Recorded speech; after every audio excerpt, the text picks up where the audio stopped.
There are moments in life you can't name, you only feel them.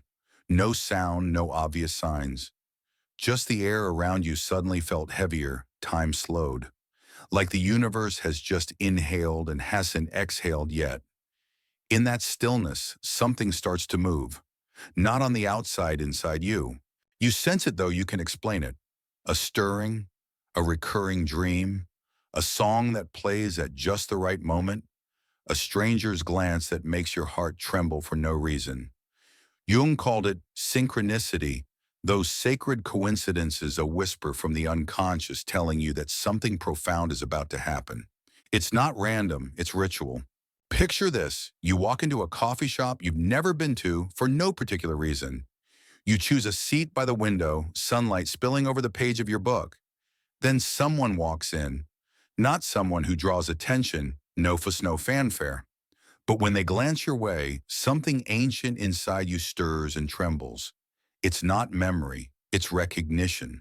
Not from logic, from the soul. This isn't ordinary love. It's an archetypal echo, a soul mirroring something in you you've never dared to face.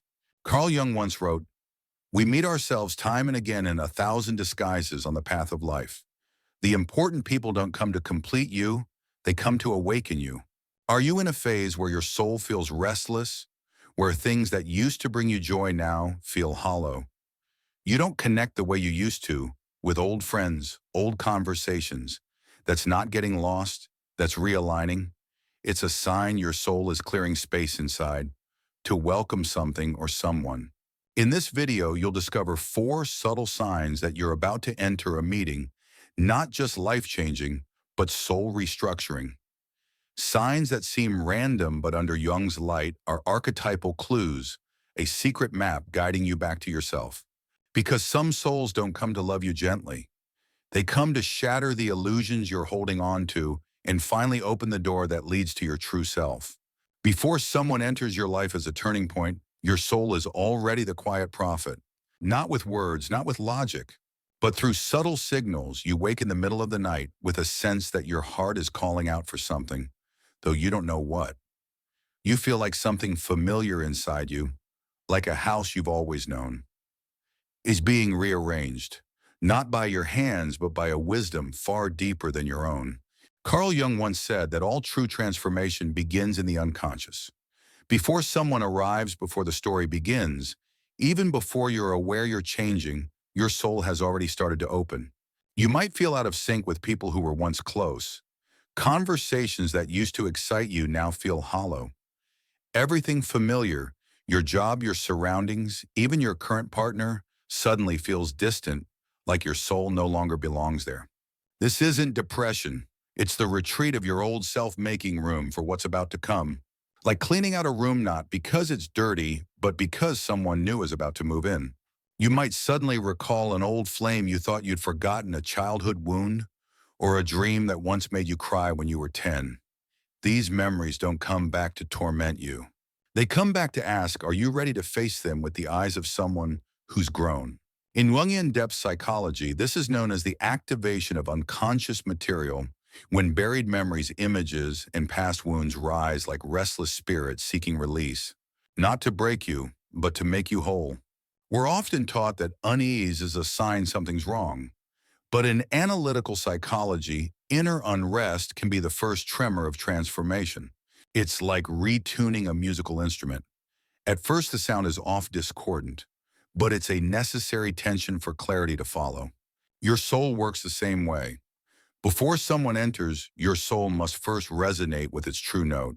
A woman once wrote in her journal that months before meeting her future partner, she began a strange ritual she didn't understand. Each night, she cleaned an empty room in her home. She bought an extra chair, a small table of painting, though no one was coming. She called it the room for someone not yet here. A month later, she met a man in an art class. He became the person she'd never known she was looking for, but had always been making space for. Not just in her home, but in her heart. That's how the soul works, always preparing silently. If lately you felt detached from what used to excite you, if you sense that something is coming, but you can't quite name it, if it feels like you're slowly disassembling yourself, Don't panic. Listen closely. Because maybe your soul is cleaning the room that someone or maybe you's about to walk into. When your soul begins to stir, the outer world can't help but respond. Not with words, not with grand events, but through strange coincidences. Carl Jung called this synchronicity meaningful coincidences that he believed are not random, but echoes of the unconscious manifesting in the physical world. You're thinking of someone, and suddenly they text you. You dream of a red door, and the next day you pass a house that looks just like it. You're torn about a career decision, and a stranger in a cafe starts a conversation on that exact topic. This isn't delusion. It's the moment the universe stops being background and becomes your scene partner. One common misconception is treating synchronicity like divine breadcrumbs or signs that guide you to what you desire. But Jung made it clear synchronicity doesn't come from the outside.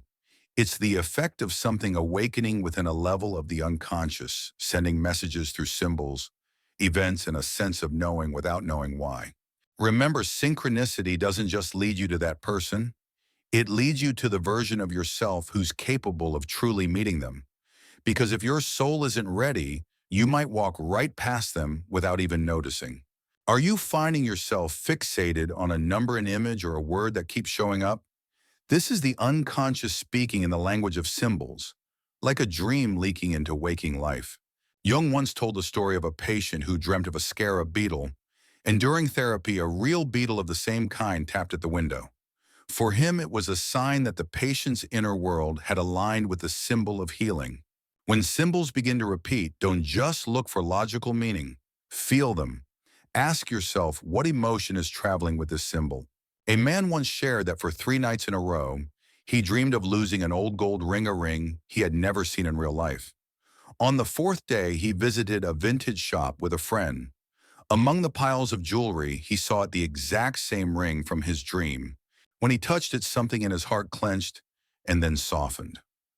A week later, at a meditation retreat, he sat next to a woman wearing a necklace with the same symbol carved into it.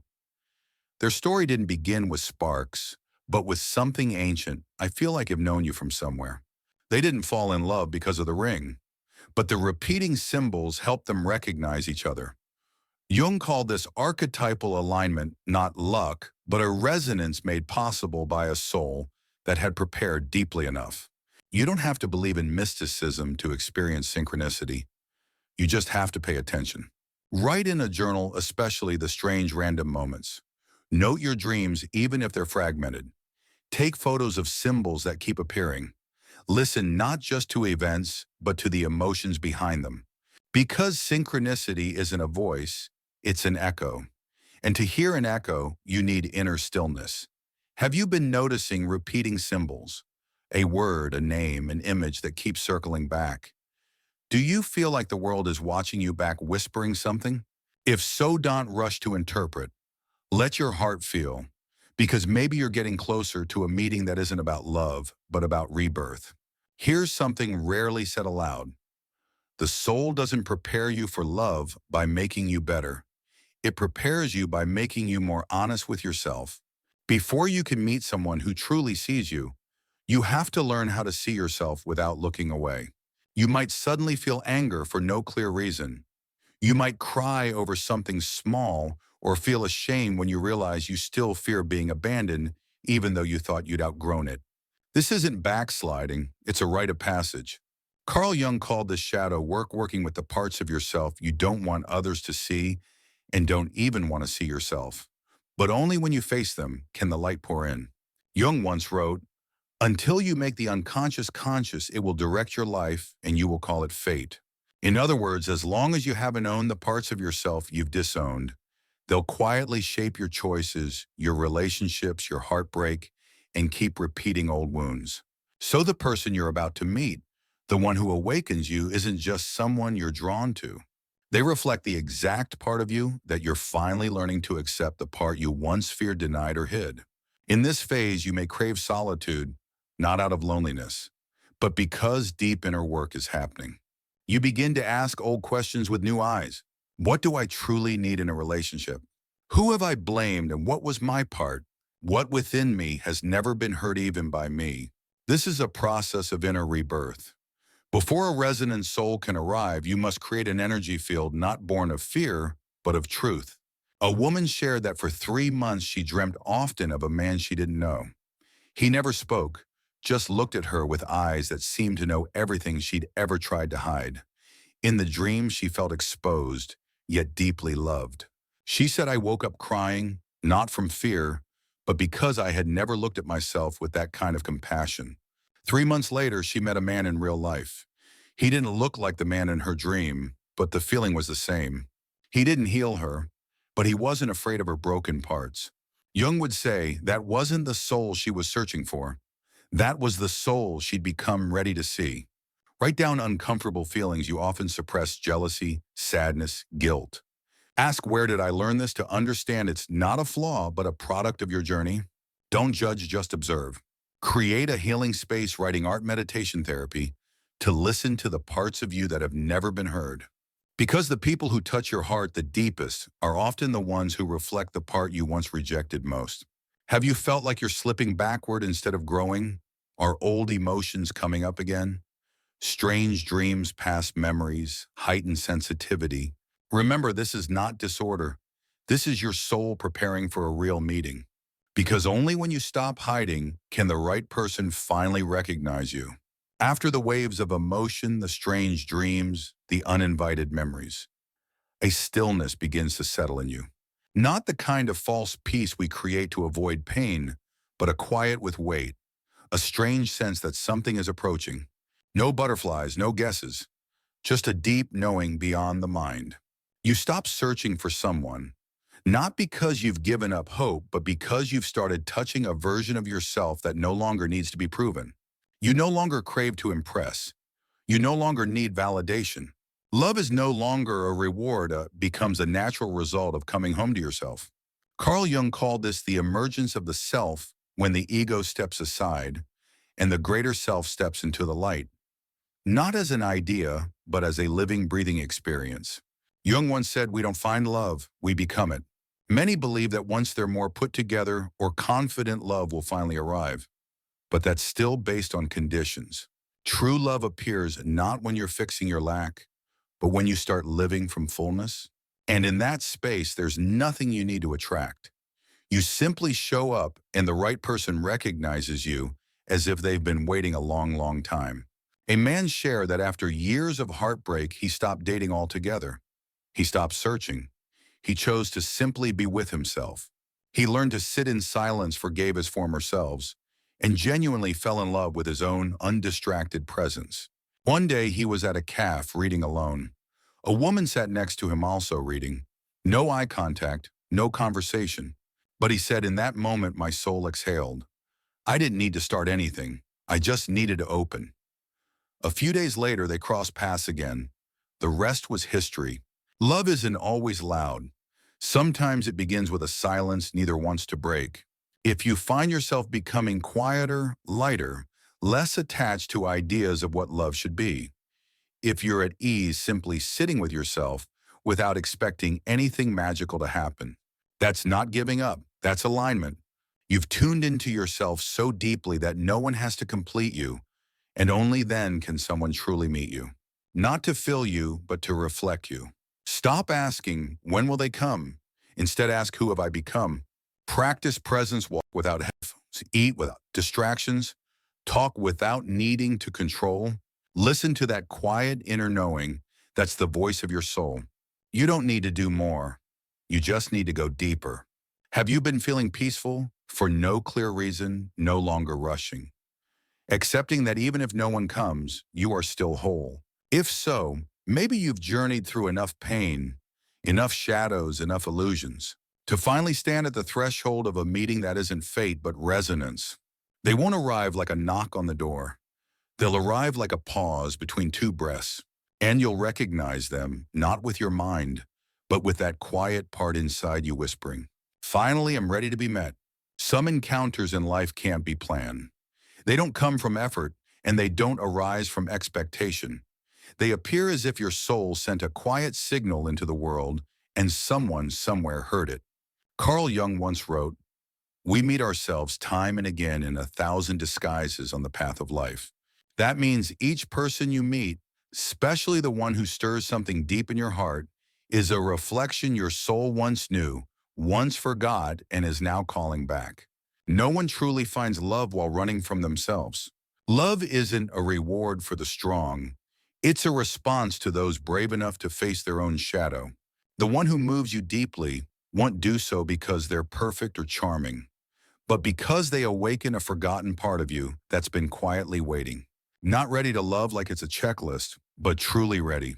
Are you quiet enough to hear your soul whisper? Are you willing to remove the mask you thought made you lovable? Can you sit alone and still feel full? If yes, then they're not far. Not because the timing is right, but because you become someone who can finally be seen. Sometimes we pass them by. Just a glance, a brief conversation, but your soul remembers.